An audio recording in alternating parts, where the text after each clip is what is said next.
সবাইকে জয় যিশু। আশা করি আপনারা প্রত্যেকে প্রভু যীশু খ্রিস্টের দয়াতে সুস্থ সবল আছেন। একমাত্র ঈশ্বরেরই গৌরব হোক, আমেন। আমি আপনাদের প্রত্যেককে হৃদয় দিয়ে স্বাগত জানাচ্ছি আমার এই চ্যানেল জীবন্ত ঈশ্বরের মণ্ডলীতে। আজ বৃহস্পতিবার। আমরা সবাই জানি যে কাল গুড ফ্রাইডে। তাই যারা যারা গুড ফ্রাইডে সম্বন্ধে জানতে ও শিখতে আগ্রহী তাদের জন্য আমি কালকে গুড ফ্রাইডে সম্বন্ধে শিক্ষা দেব। কালকের ভিডিওতে আপনারা জানতে পারবেন যে গুড ফ্রাইডে কী। তাই অবশ্যই আপনারা কালকের ভিডিও দেখবেন। আর একটা কথা, কালকে যেমন আমি গুড ফ্রাইডে নিয়ে শিক্ষা দেব, সেই শিক্ষার মধ্যে থাকবে প্রভু যিশুর ক্রুশের ওপর থেকে বলা সপ্তবাণী, যা একদিনে সমাপ্ত করা সম্ভব নয়। তাই আমি 19/4/25 থেকে 25/4/25 তারিখ পর্যন্ত ক্রুশের সপ্তবাণীর শিক্ষাগুলো দেব। আমি আবারও বলছি, আমি 19/4/25 থেকে 25/4/25 তারিখ পর্যন্ত ক্রুশের সপ্তবাণীর শিক্ষাগুলো দেব। প্রতিদিন থাকবে একটি করে বাণী। তাই আমি এই রবিবার প্রার্থনা সভা করব না। আমি আবারও বলছি, তাই আমি এই রবিবার প্রার্থনা সভা করব না। আপনাদের প্রার্থনাগুলো আমি পরের রবিবার অর্থাৎ 27/4/25 তারিখে অবশ্যই করব। আশা করি বোঝাতে পারলাম। তাই আমি বারংবার বলি যে আপনারা ঈশ্বরের এই জীবন্ত বাণীর শিক্ষাগুলো পৌঁছে দিন প্রচুর নতুন নতুন মানুষের কাছে। যেমন আমি ঈশ্বরের রাজ্যের কাজের জন্য বেছে নিয়েছি এই স্মার্টফোনকে, তেমনি আপনারাও আপনাদের ফোনের মাধ্যমে ঈশ্বরের এই বাণী ছড়িয়ে দিন সমস্ত জায়গায়।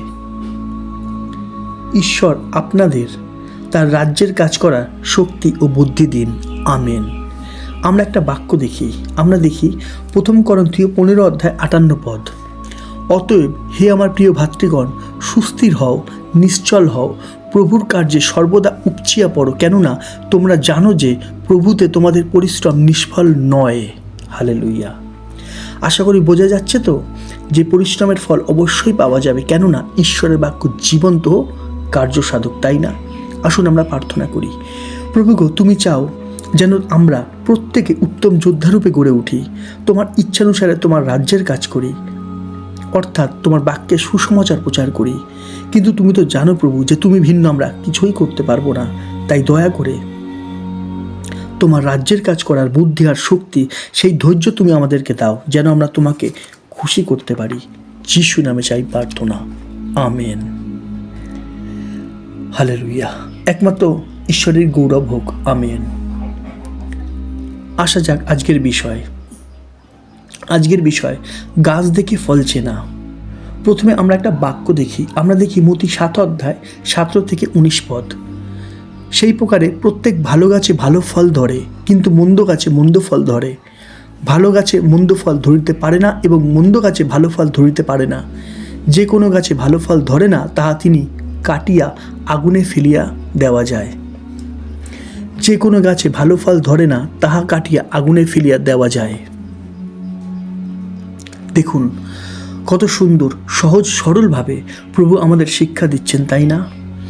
যে ভালো গাছে ভালো ফল ধরে আর মন্দ গাছে মন্দ ফল ধরে। আর আমরাও আশা করি যে আমাদের বসানো গাছে যেন ফুল বা ফল ধরুক, তাই না?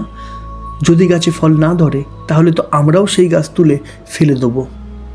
কথাটা তো একদমই সত্যি, তাই না? এতদূর পরিষ্কার। এইবার আমাদের বুঝতে হবে যে প্রভু এই উদাহরণের অর্থ কী। আমরা দেখি মথি 7:20 অতএব তোমরা উহাদের ফল দ্বারাই উহাদিওকে চিনিতে পারিবে।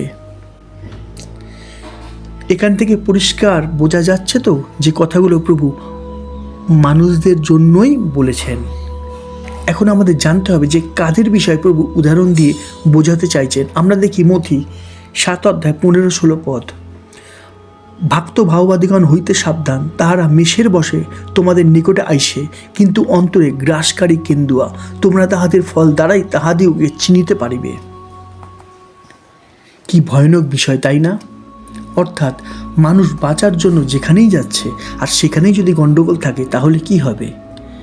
যেমন আমি আগেই বলেছিলাম যে আদম হওয়াকে শয়তান কিন্তু বাগানের মধ্যেই ঠকিয়েছিল, কিন্তু বাগানের বাইরে নয়, তাই না?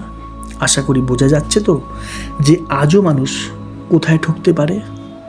আমি সব জায়গা যে খারাপ এমন বলছি না, কিন্তু অবশ্যই সব জায়গায় যে সঠিক শিক্ষা আছে এটাও তো হতে পারে না। যদি সব জায়গাতেই জীবন্ত ঈশ্বরের সত্য প্রচার হতো, তাহলে প্রভু কেন তার বাক্যের দ্বারা আমাদের সাবধান করত, তাই না?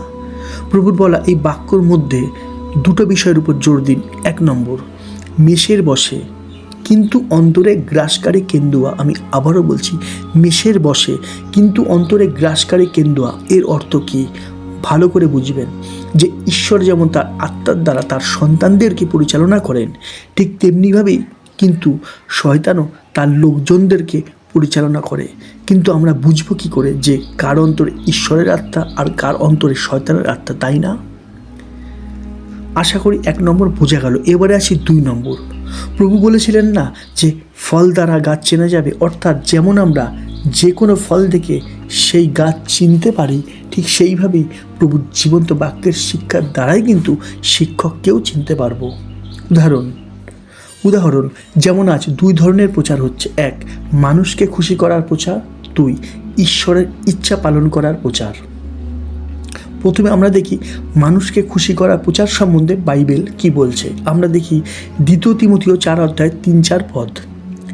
কিন্তু কাঞ্চুলকানি বিশিষ্ট হইয়া আপন আপন অভিলাষ অনুসারে আপনাদের জন্য রাশি রাশি গুরু ধরিবে এবং সত্য হইতে কান ফিরাইয়া গল্পের দিকে বিপথে যাইবে। কথাটার উপর জোর দিন, রাশি রাশি, অর্থাৎ এই ধরনের রাশি রাশি প্রচারক থাকবে যাদের প্রচারে মানুষ খুশি হবে, ঈশ্বর নয়। আমরা দেখি মতি 24 অধ্যায় 5 পদ। কেননা অনেকে আমার নাম ধরিয়া আসিবে, বলিবে আমি সেই খ্রিস্ট, আর অনেক লোককে ভুলাইবে। এখানে একটু বোঝার চেষ্টা করুন, অনেকে আসবে আর অনেককে ভুলাবে। আমি আবারও বলছি, অনেকেই আসবে আর অনেককেই ভুলাবে। আশা করি বোঝা যাচ্ছে যে এই সব প্রচারকেরা প্রভুর আত্মা দ্বারা নয় কিন্তু শয়তানের দ্বারা পরিচালিত হয়। কথাটা কিন্তু আমার নয়, কিন্তু বাইবেলের। আমরা দেখি 2 করন্থীয় 11 অধ্যায় 14-15 পদ। আর ইহা আশ্চর্য নয়, কেননা শয়তান আপনি দীপ্তিময় দূতের বেশ ধারণ করে, সুতরাং তাহার পরিচারকেরাও যে ধার্মিকতার পরিচারকদের বেশ ধারণ করে, ইহা মহৎ বিষয় নয়। তাহাদের পরিণাম তাহাদের ক্রিয়ানুসারে হইবে। কি কেমন লাগছে? কি ভয়ঙ্কর বিষয়, তাই না? তাই আমি বারবার বলি, ভিড় দেখে আশ্চর্য হবেন না, কেননা প্রভু ভিড় নয়, ভেড়া চাইছেন। বোঝার চেষ্টা করুন, কেননা তিনি মেষপালক। তাই তো তিনি উদাহরণ দিয়ে বুঝিয়েছেন যে আমার মেষেরা আমার রব শুনবে, অর্থাৎ প্রভুর সন্তানেরা সদা সর্বদাই প্রভুর বাক্য শুনবে ও পালন করবে। আশা করি এতদূর পরিষ্কার। কিন্তু শয়তান কখনোই চাইবে না যে মানুষ সত্য সুসমাচার জানুক।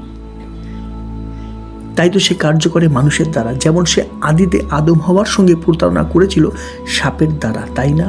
আমরা দেখি 2 করন্থীয় 4 অধ্যায় 4 পদ। তাহাদের মধ্যে এই যুগের দেব অবিশ্বাসীদের মন অন্ধ করিয়াছে, যেন ঈশ্বরের প্রতিমূর্তি যে খ্রিস্ট তাহার গৌরবের সুসমাচার দীপ্তি তাহাদের প্রতি উদয় না হয়। ঈশ্বরের ধন্যবাদ দিই, সমস্ত জলের মতন পরিষ্কার হয়ে যাচ্ছে, তাই না? এবারে আসা যাক 2 নম্বর প্রচার, অর্থাৎ ঈশ্বরের ইচ্ছা পালন করার প্রচার, যা খুবই কম পাওয়া যাবে। কথাটা আমার নয়, কিন্তু বাইবেলের, খুব কম। আমরা দেখি মতি 7 অধ্যায় 13-14 পদ।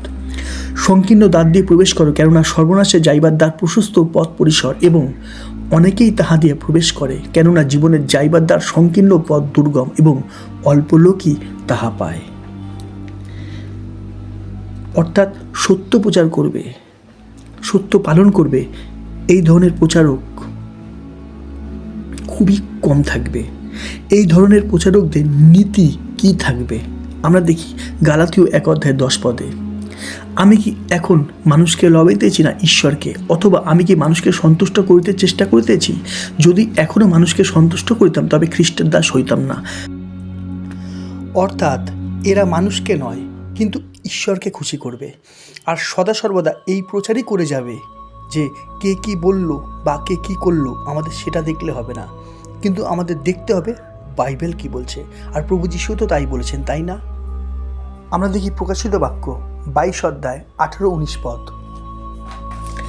যাহারা এই গ্রন্থের ভাববানী বচন সকল শুনে তাহাদের প্রত্যেক জনের কাছে আমি সাক্ষ্য দিয়ে বলিতেছি, যদি কেউ ইহার সহিত আর কিছু যোগ করে তবে ঈশ্বর সেই ব্যক্তিতে এই গ্রন্থে লিখিত আঘাত সকল যোগ করিবেন।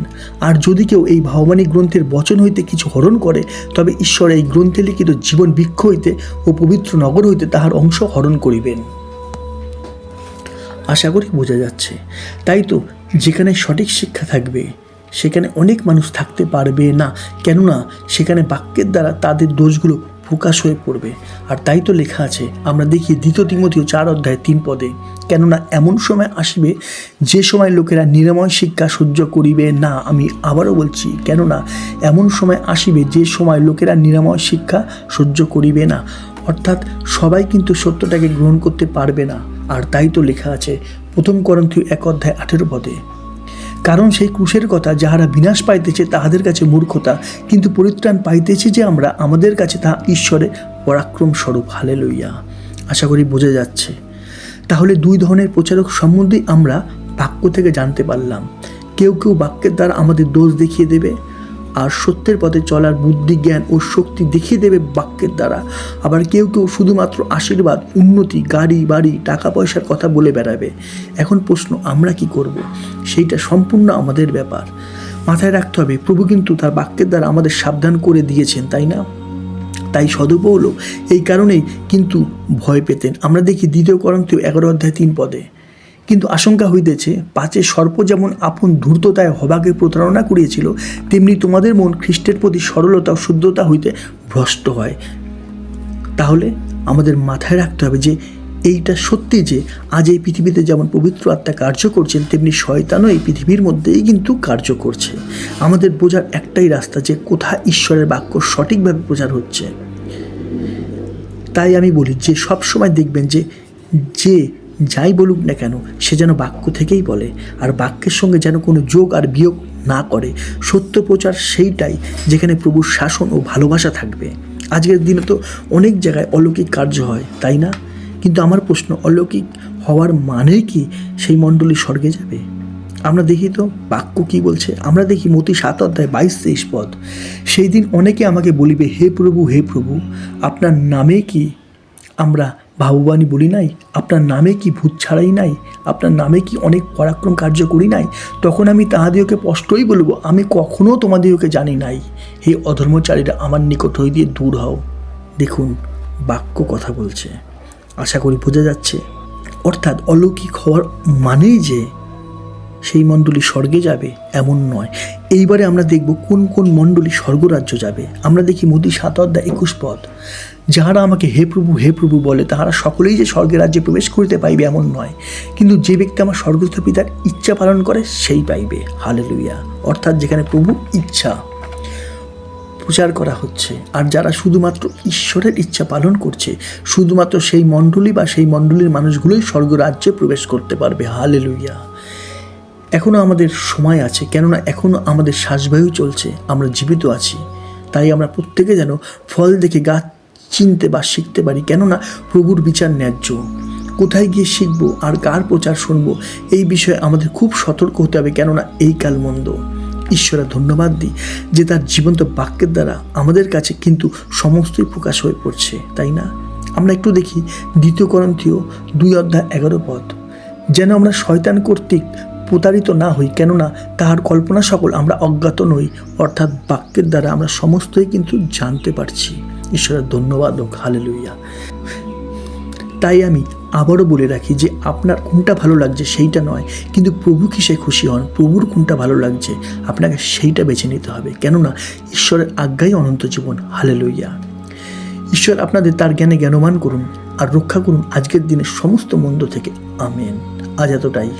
আবার দেখা হবে কাল গুড ফ্রাইডের দিনে প্রভুর জীবন্ত বাণীর শিক্ষা নিয়ে। ততক্ষণ সবাইকে জয় যিশু, জয় যিশু, জয় যিশু।